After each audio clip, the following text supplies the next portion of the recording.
الناس كلها بتدور على الربح السريع، بس المستثمر الصح بيدور على حاجة أهم، وهي الاستقرار. تعال نشوف مثال عملي.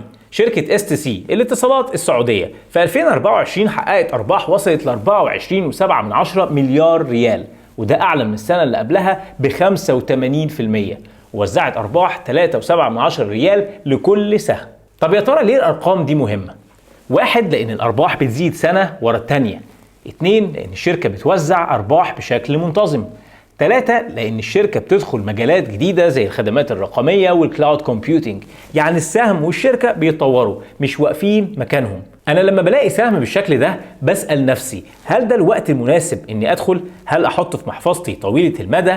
هل توزيعاته بتناسب هدفي المالي؟ كل الأسئلة دي محتاج أعرف إجابات ليها، والأسئلة دي مش محتاجة إن أنت تكون محلل مالي، بس لازم يكون عندك طريقة تفكر بيها، وده اللي بشرحه في الكورس بتاعي. إزاي تفهم السهم، تعرف هو يناسبك ولا لأ، لأن ممكن يكون فرصة ليك بس مش فرصة لحد تاني، وإزاي تقدر تقرأ أرقام الشركات وتبني خطة استثمار بتناسبك أنت. لو نفسك تستثمر وأنت فاهم مش بشكل عشوائي، اكتب كلمة كورس في الكومنتس وهبعت لك كل التفاصيل والخصم قبل ما يخلص.